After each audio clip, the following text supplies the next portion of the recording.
Hello, I'm Eric, the Buddhist life coach. In this video, I'm going to look at one of my favorite things, or rather, four of my favorite things. This will just be a short introduction to the topic, but I'll soon add some more videos which will go into more detail about this, including the how-to and some insights from the world of life coaching. If you look inside the Buddhist toolbox, one thing you'll find is a compartment with the rather flowery name of the four Brahma Viharas. So what does this refer to? Literally, the word Brahma Viharas means the places where the gods spend their time. Now, we don't have to share the ancient Indian belief in a sky full of blissed out deities, but we'll find that the Brahma Viharas are very useful for us too. Since all four of them are both pleasurable and beneficial places for our minds to go, we're encouraged to train our minds to spend as much time there as possible. So, what are these places? Three of them concern how we react to people, mostly other people, but also ourselves. The other one concerns how we react to anything that happens, so there's plenty of scope for practice there. In no particular order, the first Brahma Vihara is an attitude of friendliness, also sometimes called metta, which is the original word in Pali, the earliest language of Buddhism, or loving kindness, another translation.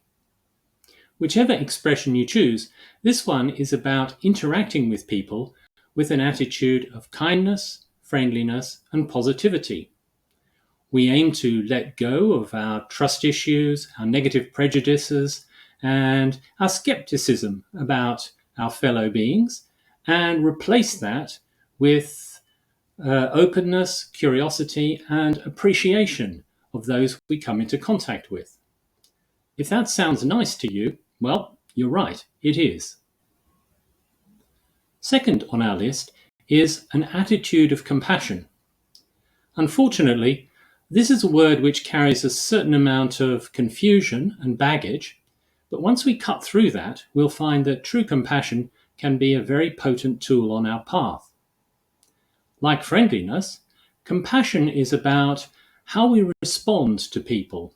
In this case, specifically to people when we see them suffering.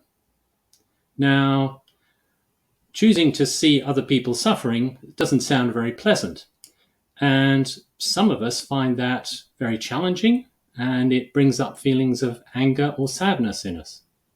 However, the practice of compassion allows us to generate a heart connection with those who are suffering, whether it is individuals or whether it is a wider group.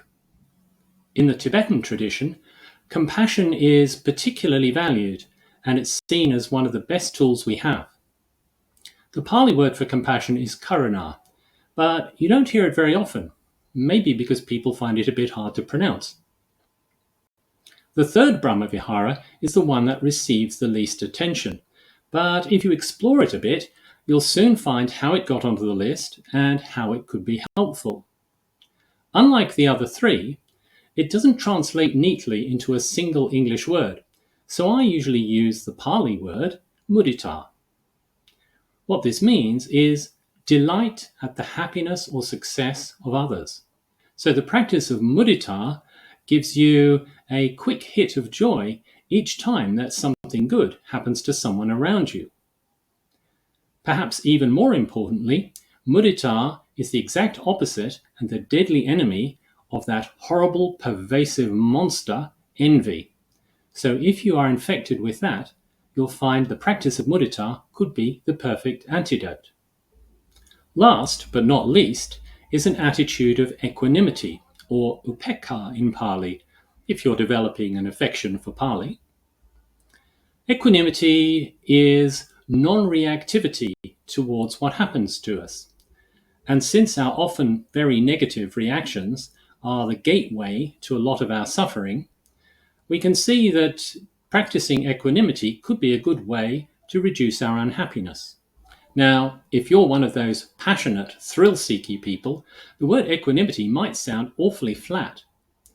But imagine that you woke up one morning and you found that the things that used to be troublesome for you no longer bothered you, while the things that you love still gave you joy. I think you'd sign up for that. Now, that may sound like an impossible dream, but my personal experience is that when I stopped spending so much time and energy on reacting negatively, there was a lot more space available for the joy to come in. So, I hope that this short overview has been both useful and fun. It'd be possible to write a whole book about the Brahma Viharas, but I haven't done that, though I will be adding more videos, as I said at the beginning. So keep watching. See you soon.